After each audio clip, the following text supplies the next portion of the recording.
तो hello guys, कैसे आप सोनो में जब एक्सप्लेन करने वाले हो डैन का सीजन 2 एपिसोड 1। पहला सीजन हमें काफी अच्छा लगा था और अब सीजन 2 भी आ चुका है। तो अब ज्यादा बकवास नहीं करते और वीडियो को स्टार्ट करते हैं। तो जैसे कि पहले सीजन में एंड हुआ था उसी जगह से स्टार्ट हो जाता है और इधर मोमो के पास काफी ज्यादा डरावने से लोग आ रहे होते हैं और वहीं पर वो मोमो को पकड़ लेते हैं और फिर उसे डुबा भी देते हैं। लेकिन मोमो अपनी मैजिक की मदद से यानी मीन साइकिक पावर की मदद से उस आदमी पर हमला कर देता है, जिसकी वजह से पीछे हॉट स्प्रिंग भी तबाह हो जाता है और वहीं पर गर्म पानी निकलने लगती है। तो उससे सारे लोग भागने लगते हैं और इधर मोमो उन सारे आदमियों से भागने लगते हैं। लेकिन हम देखते हैं कि फिर भी उसे एक आदमी फिर से पकड़ लेता है जो कि डरावनी किस्म का होता है। तो इधर मोमो डर रही होती है लेकिन उस पर हॉट स्प्रिंग की दीवार गिर जाती है और ये सब कुछ मोमो की समझ में नहीं आ रही होती। और इधर टर्बो ग्रैनी हॉट स्प्रिंग की मजे ले रही होती है। तो मोमो कहने लगती है कि तुम यहीं पर कैसे आ गई। तो टर्बो ग्रैनी कहने लगती है कि मैं तुम्हारे बैग में छुपी थी।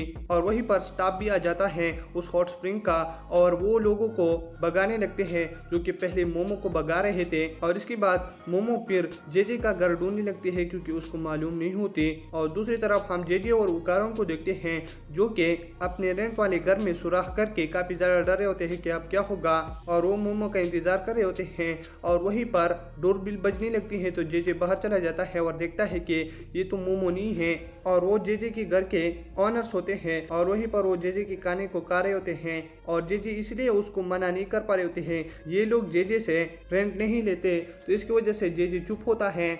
और तब वहीं पर एक लड़की जेजे से पूछने लगती है कि तुम अपनी जगह से यानी मीन इस विलेज से बाहर क्यों गई थी जेजे। तो जेजे कहने लगती है कि मैं अपने दोस्त को पिक करने के लिए गया था और वो उकारिन को उनके सामने दिखाता है। तो वहीं पर वो बूढ़ी कहने लगती है कि क्या ये गोश्त को नहीं भगाता ना, और मैं तुमको बता दूं यहीं पर कोई गोश्त नहीं है। तो इसकी वजह से और बूढ़ी भी जेजे पर काफ़ी ज़्यादा गुस्सा हो जाती है। लेकिन जेजे कहने लगती है कि नहीं ये मेरा जस्ट दोस्त है।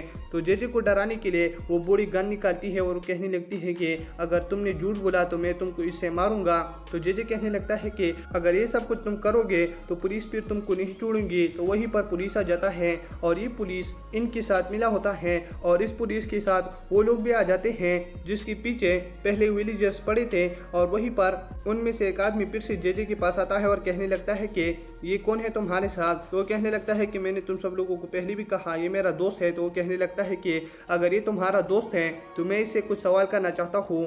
तो वो कहने लगता है कि तुम इसके दोस्त हो। तो वो कारण कहने लगता है कि हाँ। तो वो कहने लगता है कि इसकी फेवरेट सॉकर टीम के बारे में तो तुम्हें पता होगा, वो कौन सा है। अगर तुम्हें पता है तो फिर तुम इसके दोस्त होगे, अगर नहीं पता तो तुम गोश्त भगाने वाले होगे। लेकिन हम देखते हैं कि वो कारण किसी तरीके से सही नाम लेता है क्योंकि पीछे एक पोस्टर लगा होता है एक सॉकर टीम का। तो इसकी वजह से वो कारण ये चीज़ सही कर देता है और फिर वो सारे लोग शांत हो जाते हैं। लेकिन इसके बाद वो कहने लगते हैं कि तुम्हारे साथ एक लड़की भी थी ना, और ये मोमो के बात कर रहे होते हैं। लेकिन जेजे कहने लगते हैं कि नहीं।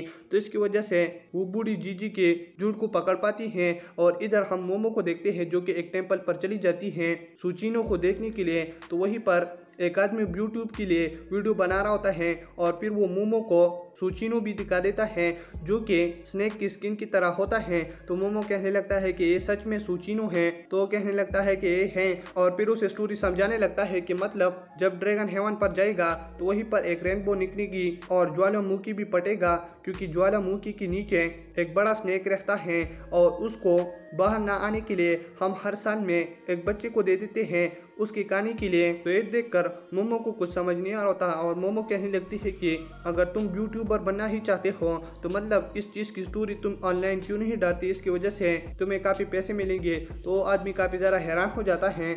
और इधर मोमो डिसअपॉइंट होकर घर पर आ जाती है और वो कहने लगती है कि जेजे और उकारण के बीच में काफ़ी ज़्यादा अच्छी दोस्ती बन चुकी होगी। जैसे ही अंदर आ जाती है उसे वो लोग देखते हैं जो कि मोमो को हॉट स्प्रिंग पर पकड़ने के लिए आए होते हैं। तो ये देखकर फिर वो मोमो पर अटैक करने लगती है जिसकी वजह से मोमो अपनी साइकिक पावर की मदद से लड़ रही होती हैं। लेकिन इधर लोग ज़्यादा होने की वजह से मोमो हारने पर आ जाती हैं और वहीं पर एक आदमी मोमो को पकड़ लेती है। लेकिन हम देखते हैं कि टर्बो ग्रैनी की वजह से से मोमो बच जाती है और टर्बो ग्रैनी से कहने लगती है कि थैंक्स, लेकिन टर्बो ग्रैनी कहने लगती है कि मैं तुम्हारी मदद नहीं कर रही। और तब उन सब की लीडर वो बूढ़ी कहने लगती है कि मुझसे लड़ो। तो फिर वो मोमो से लड़ने लगती है और वो मार्शल आर्ट मास्टर होती है, जिसकी वजह से मोमो उसके सामने नहीं टिक पाती और वो मोमो को उस रूम में भेज देती है जहाँ पर जेजे और उकारुन ने होल्ड किया था। तो इधर मोमो कहने लगती है कि यहीं पर अजीब स्मेल कैसा है, और इधर वो बूढ़ी कहने लगती है कि तुम्हारे पास ये पावर कैसा है।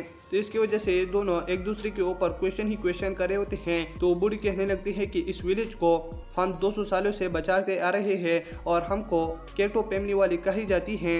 अपना जान दोगे इस विलेज के लिए, क्योंकि अगर तुम अपना जान नहीं दोगे तो फिर ये सारी विलेज ही तबाह हो जाएगा और वो स्नेक अब आएगा तुम्हें मारने के लिए। लेकिन हम देखते हैं कि जेजे उकारुन को होश आ जाता है और वो मोमो को बचाने के लिए सारों को उस रूम में डाल देता है और मोमो को हाथ देने लगते हैं। लेकिन हम देखते हैं कि वो रूम नीचे से पटकर सारे लोग अंदर चले जाते हैं और वहीं पर काफी बड़ा अंडरग्राउंड होता है। तो मोमो कहने लगती है कि ये क्या है, और वहीं पर जीजी चिल्ला रहा होता है कि मुझको बचाओ। तो मोमो उसको अपनी साइकिक पावर से बचाने लगती है, लेकिन इधर जीजी नीचे ही गिर जाता है और हम देखते हैं कि वो स्नेक की तरह देखने वाला मॉन्स्टर पर गिर जाता है और केटो फैमिली वाले उस मॉन्स्टर को देखकर उसकी पूजा करने लगते हैं और कहने लगते हैं कि इस मोमो उकारुन और जीजी को कालो। लेकिन मोमो कहने लगती है कि तुम्हारी बात नहीं सुनेंगे और वो मॉन्स्टर आकर केटो फैमिली वाले को ही खा लेता है। और फिर इधर ये तीनों उस मॉन्स्टर से बचने के लिए एक घर के अंदर चली जाते हैं और वहीं पर हम देखते हैं कि उकारुन और मोमो के साथ कुछ होने लगता है और उकारुन टर्बो ग्रैनी में बदलकर आउट ऑफ कंट्रोल हो जाता है और फिर वो जीजी की तरफ बढ़ने लगता है। और दोस्तों इसी के साथ एपिसोड खत्म हो जाता है। अगर आप मेरे चैनल पर नहीं हो तो मेरे चैनल को सब्सक्राइब करें और वीडियो देखने के लिए थैंक्स।